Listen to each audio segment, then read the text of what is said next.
Hello friends, welcome back to the channel biotech net entry. आज हम लोग क्या करने वाले हैं? आज हम लोग जानने वाले हैं यामानाका फैक्टर के बारे में। यामानाका फैक्टर के बारे में, और जो टॉपिक का नाम है ये, इसे हम लोग यामानाका फैक्टर भी कह सकते हैं या फिर induced induced pluripotent stem cells. ठीक है, जिसे हम लोग क्या कहते हैं? इसे हम लोग iPSC सेल्स भी कहते हैं। ठीक है, यानी हम लोग इसे iPSC कहते हैं, इंड्यूस्ड प्लूरिपोटेंट स्टेम सेल कहते हैं, और इसे यामानाका फैक्टर भी कहते हैं, और इसे OSKM फैक्टर भी कहते हैं। ठीक है, OSKM फैक्टर। तो ये कुछ ओ हम लोग इस OSKM फैक्टर के बारे में जानने वाले हैं और देखने वाले हैं ये फैक्टर आखिर होते क्या हैं। तो ये आप लोगों के 4 ट्रांसक्रिप्शनल फैक्टर होते हैं। क्या होते हैं? ये आपके 4 ट्रांसक्रिप्शनल फैक्टर्स हैं, जिसे हम लोग क्या कहते हैं? 4 जीन्स होते हैं, मतलब 4 ट्रांसक्रिप्शनल फैक्टर हैं। ट्रांसक्रिप्शनल ट्रांसक्रिप्शनल फैक्टर, ये 4 ट्रांसक्रिप्शनल फैक्टर होते हैं। कौन कौन से? Oct 3 and 4, oct 3 and 4, sox2 और CMYC, और एक KLF4। तो ये आपके 4 ट्रांसक्रिप्शनल फैक्टर्स होते हैं जो वायरल इन्फेक्शन के द्वारा डिफरेंशिएटेड सेल्स में इंट्रोड्यूस कराए जाते हैं। ठीक है, तो ये आपका एक फाइब्रोब्लास्ट है जिसमें जो इनकी सेल्स हैं वो डिफरेंशिएट हो चुकी हैं, डिफरेंशिएटेड, यानी ये अपने फेट को अचीव कर चुकी हैं।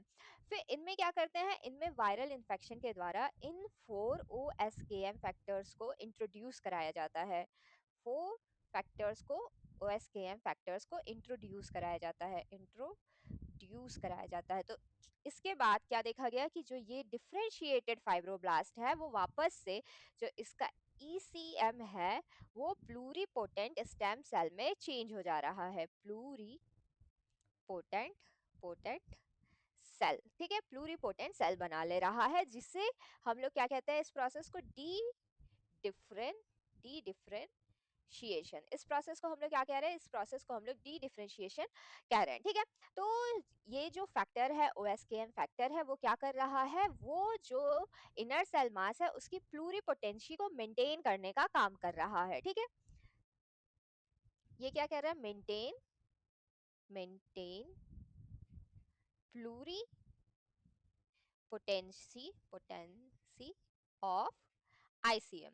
ये ICM की प्लूरिपोटेंसी को मेंटेन करने का काम कर रहा है। ठीक है, तो इन्हें ही हम लोग क्या कहते हैं? इन्हें ही यामानाका फैक्टर कहते हैं, क्योंकि ये जो साइंटिस्ट है यामानाका, उनकी लैब में ये फैक्टर्स क्या हुए थे? ये फैक्टर डिस्कवर किए गए थे। ठीक है, तो इसीलिए इसे यामानाका फैक्टर कहते हैं, या फिर इसे OSKM फैक्टर कहते हैं, या फिर इसे इंड्यूस्ड प्लूरिपोटेंट स्टेम सेल्स कहते हैं। ऐसी सेल्स को हम लोग इंड्यूस प्लूरिपोटेंट स्टेम सेल्स कहते हैं। ठीक है, अब इनका जो जी ट्रांसक्रिप्शन फैक्टर है, इनका फंक्शन क्या होता है वो देख लेते हैं। आपका जो ऑक्ट 3 और 4 है वो क्या करता है? वो नैगोस को नैनॉक को एक्टिवेट करने का काम करता है। ठीक है, ये नैनॉक को एक्टिवेट करेगा, ऑक्ट 3 4 और सॉक्स 2। ठीक है, ये नैनॉक को एक्टिवेट करने का काम करता है, और नैनॉक क्या करता है? स्टेम सेल को स्टेम सेल में ही रहने के लिए मेंटेन करता है। ठीक है, उसे डी डिफरेंशिएट होने से इनहिबिट करता है, उसे डिफरेंशिएट होने से इनहिबिट करता है। ठीक है, तो ये क्या करता है? इनहिबिट करता है डिफरेंशिएशन प्रोसेस को, डिफरेंशिएशन प्रोसेस को ये इनहिबिट करने का काम करता है। ठीक है, तो ये फर्स्ट ट्रांसक्रिप्शन, 2 ट्रांसक्रिप्शन फैक्टर का फंक्शन हम लोगों ने देख लिया। तीसरा आपका क्या है? CMYC। तो ये क्या करता है? ये क्रोमेटीन को ओपन करेगा, ओपन क्रोमेटीन, ओपन क्रोमेटीन, ये क्रोमेटीन को ओपन करने का काम करता है, ताकि आप लोगों का जो एक्सेसिबिलिटी है, जो कि कौन कौन से जीन्स का? ऑक्ट 3 4 का और सॉक्स का एक्सेसिबिलिटी को इंक्रीज कर देता है, ताकि वो उससे इंटरैक्ट करे और डी डिफरेंशिएशन को इनहिबिट कर सके। ठीक है, तो ये एक्सेसिबिलिटी इंक्रीज टू सॉक्स 2